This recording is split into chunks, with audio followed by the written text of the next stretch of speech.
Bom dia a todas e todos da comunidade Paz e Bem. Estamos aqui reunidos neste dia 26 de agosto de 2025 para apresentar mais um programa Paisagens de número 109. Escolhi como tema de nosso encontro de hoje os espaços de oração. No último programa, Paisagens de número 108, a semana passada, abordei o tema da oração. Falei sobretudo da importância da vida de oração e do cuidado que devemos reservar a momentos garantidos para esse recolhimento orante essencial. Neste livro que organizei com meu companheiro Volney Berkenbrock, franciscano de Petrópolis, os dois lecionávamos no programa de pós-graduação de Ciência da Religião da Universidade Federal do Juiz de Fora. No prefácio ao livro, escrevi que a oração é o respiro das religiões. Hoje, eu amplio ainda mais a reflexão dizendo que não é só o respiro das religiões, mas a oração é também o respiro da espiritualidade. Tínhamos colocado ali no livro, como entrada da reflexão, a oração de um cego a Amon, divindade solar do Antigo Egito, que dizia: é doce pronunciar o seu nome. É como o gosto da vida, é como o sabor do pão para a criança. Como o tecido para o desnudado, como o gosto de um fruto na estação acalorada, como o sopro da brisa para o aprisionado.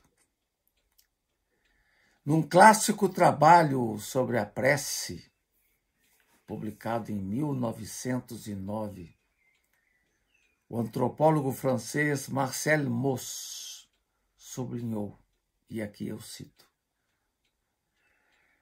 de todos os fenômenos religiosos, são poucos o que, mesmo considerados apenas externamente, dão de maneira tão imediata quanto a prece a impressão de vida, de riqueza e de complexidade. A prece possui uma história maravilhosa vinda de baixo, elevando-se até o ápice da vida religiosa.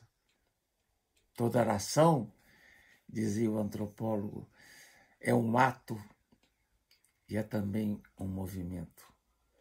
Mesmo quando desprovida de palavras ou de gestos, a oração é sempre dinâmica na medida em que envolve uma atitude da alma. Mais do que um simples rito oral, a oração é um rito total, abarcando a totalidade do ser humano. É com a integralidade de seu ser que o fiel se coloca diante do mistério da alteridade, de um mistério que é gratuidade e transcendência. E Marcel Mauss dizia que toda a oração tem uma dimensão social, coletiva. Você pode estar ali rezando solitariamente, como eu faço cotidianamente. Essa minha oração tem uma dimensão universal. E você imaginar que, assim como você se recolhe para fazer oração, pelo mundo todo, quantas e quantas pessoas estão também recolhidas, fazendo suas preces, expressando uma sinfonia interreligiosa da prece. Isso é uma coisa muito bonita que diz Marcelo Moço. Quando eu rezo o Pai Nosso, aqui na minha casa, sozinho, essa minha oração não é só minha, ela tem uma reverberação universal. Assim como os muçulmanos, quando recitam as suras do Corão, assim como os judeus, quando recitam a Shema Israel, há uma dimensão social, coletiva, fundamental nesse rito da prece. A dinâmica da oração situa-se no extremo oposto da lógica egocêntrica, do apego. É uma dinâmica que exige como condição de sua possibilidade a consciência da finitude e da contingência. Como diz Frei Beto num texto famoso dele, ele dizia: aquele que está cheio de si não consegue rezar. A oração, ela necessita desse sentimento de humildade, de finitude, de contingência, de estar diante de um outro que nos envolve, abraça e transcende por todos os lados. Mediante a oração, o fiel atesta e experimenta uma realidade derradeira que ultrapassa e transborda sua realidade, que transborda os limites da história. E é também um fenômeno universal. Sempre me lembro de uma passagem de um livro de um grande teólogo francês, Claude Geoffroy, que enfatizava essa dimensão universal da oração. Dizia ele que essa atitude fundamental, a oração, é mais universal do que a fé explícita no Deus personalizado. É o traço mais universal das religiões e da espiritualidade. Não existe tradição cultural desprovida da presença desse sussurro multiforme que se eleva ao mistério incógnito, o impulso de ultrapassagem que anima os seres humanos. Na visão do singular filósofo do judaísmo, Abraham Heschel, a oração traduz o apego máximo. É ela que mantém o mistério sempre à vista, mantendo a árvore sempre firme ao solo de sua fonte. A organização da oração, a presença da oração na nossa vida é fundamental, porque é a oração que sustenta a dinâmica da nossa vida, que equilibra o nosso ser na relação com esse mistério maior. No encontro passado, Paisagens, abordei alguns passos da minha experiência pessoal de oração que eu faço aqui no meu cantinho de oração aqui em casa. E até aconselhei que as pessoas pudessem ter o seu cantinho de oração também, né? Posso ainda acrescentar um dado particular importante na minha vida de oração, que é a minha experiência comunitária de oração. Sempre estive ligado a algum grupo de oração importante na minha vida. Quando morei, por exemplo, no Rio de Janeiro, no final da década de 1970, né, quando fui fazer o mestrado em teologia no Rio de Janeiro, sob a orientação do padre jesuíta João Batista Libânio, nós tínhamos ali um grupo de oração muito ativo. Um grupo que às vezes contava com a presença de algum sacerdote, como o Libânio, ou outro amigo que passava pelo Rio. Mas na maior parte das vezes reuníamos ali nas casas das pessoas, reuníamos amigos para rezar juntos, numa prática semanal, às vezes quinzenal.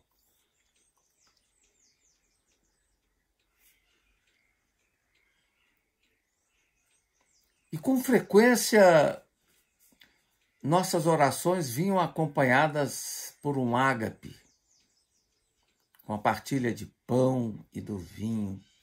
Eram momentos generosos, singelos, de partilha, de oração e de afirmação de uma sintonia comunitária. Isso durou alguns anos. Lembro-me também, com muita emoção, dos eventos de oração presentes nos encontros intereclesiais das comunidades eclesiais de base. Orações criativas, originais, muitas vezes firmada com apoio do ofício das comunidades, esse livrinho precioso, né, que anima a vida de oração de tantas pessoas amigas. Eu tenho até hoje aqui a dedicatória do meu livro de Ofício Divino que eu ganhei de presente do Marcelo de Barros em agosto de 1994. E que ele começava dizendo uma frase de Santo Agostinho: saltério meu, alegria minha. Rezar os salmos é uma grande alegria. Então, nos intereclesiais de SEBS, os momentos de oração na manhã, no final da tarde, eram momentos singulares. Eu nunca me esqueço do encontro do Intereclesial de SEBS de Duque de Caxias, numa celebração organizada pelo Núcleo do Nordeste, que tinha uma bigorna na celebração, e que se faziam preces e depois se tocava a bigorna e se cantava com emoção um refrão maravilhoso, pedindo perdão a Jesus. Perdão ao Deus clemente e misericordioso. Uma oração ali que envolvia mais de 2.000 pessoas. Esses momentos de oração dos intereclesiais marcaram muito a minha trajetória. E essas experiências de oração comunitárias se irradiaram pelo Brasil afora, nas pequenas comunidades de periferias, nas cidades ou no campo, sempre regida pelo ofício divino das comunidades. Esse ofício nasceu como uma tentativa de enculturação da liturgia das horas, numa versão mais simplificada, com 2 orações por dia. Foi uma feliz iniciativa de amigos queridos, entre os quais Marcelo de Barros, de situar os orantes na grande tradição litúrgica e, ao mesmo tempo, inserir os orantes na realidade cultural e religiosa do povo. Tive também outra grande alegria de, junto com Dom Pedro Casaldáliga e Ana Maria Tepedino, teóloga amiga do Rio de Janeiro, que já não está entre nós, aliás, os dois já não estão entre nós, de participar como assessor do 7º Seminário Nacional de Assessores de Nível Militância da Pastoral da Juventude, em 1990, em Goiânia. Foi um encontro de 10 dias, sendo o tema espiritualidade no contexto da teologia da libertação. Foi, na verdade, uma grande prática de espiritualidade. No decorrer do seminário, os participantes foram descobrindo a riqueza dos salmos e a estrutura do ofício das comunidades, enquanto instrumento importante para desenvolver uma espiritualidade mais sólida. Eu me lembro que depois do encontro, o coordenador da Pastoral de Juventude Nacional, Padre Boran, me convidou para gravar alguns dos salmos do ofício das comunidades. E eu o fiz com muita alegria, junto com meu irmão violeiro, Domingos Teixeira. Nós gravamos, a pedido da CNBB, alguns salmos do ofício das comunidades e gravamos no estúdio do maestro Jaime Allen, que atuou por 30 anos junto com Maria Bethânia. E a PJ criou esse livrinho aqui, né? Oração Jovem, que apresentava para os núcleos de Pastoral da Juventude do Brasil um livrinho de ajuda à oração, e junto com o livrinho a fita cassete com as canções dos salmos que eu cantei, acompanhado por meu irmão Domingos Teixeira, e fez um grande sucesso na PJ esse livrinho. Pouca gente tem, eu tenho aqui e guardo com muito carinho, né? Depois, já em Juiz de Fora, eu trabalhei um bom tempo na PUC do Rio e na Universidade de Santa Úrsula, e voltei para Juiz de Fora depois de fazer um concurso em 1989,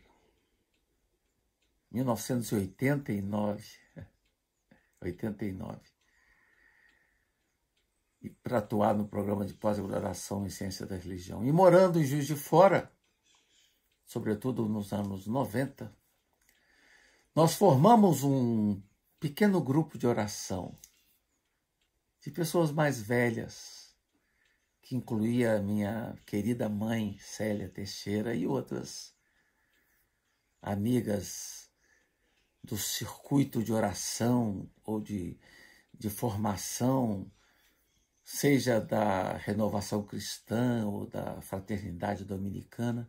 Montamos um grupinho de 12, 13 pessoas que se reunia uma vez por semana, depois 2 vezes ao mês. Um grupo com base no ofício das comunidades e que também tinha momentos importantes de ágape ali no grupo. E também nesse grupo de Juiz de Fora, às vezes convidávamos um padre amigo para celebrar entre nós. E as reuniões eram na casa da minha mãe, no bairro Alto dos Passos, em Juiz de Fora. Foi um grupo longevo. As reuniões ocorriam semanalmente ou quinzenalmente. Para vocês terem uma ideia, o grupo se iniciou no final de 1999, a pedido de uma amiga querida que tinha atuado em Conceição do Araguaia e que estava com câncer. E ela então solicitou deu a ideia de formarmos um grupo de oração. Começou em 1999 e o grupo durou até o início da pandemia, em março de 2020. Então, essas experiências de oração, sejam individuais, sejam coletivas, foram e são fundamentais na minha vida e eu queria partilhá-las com vocês. Agradeço a todas e todos que estão me ouvindo. Agradeço também ao Felipe Albani, que cuida da parte técnica. Uma linda semana para todos. Paz e bem.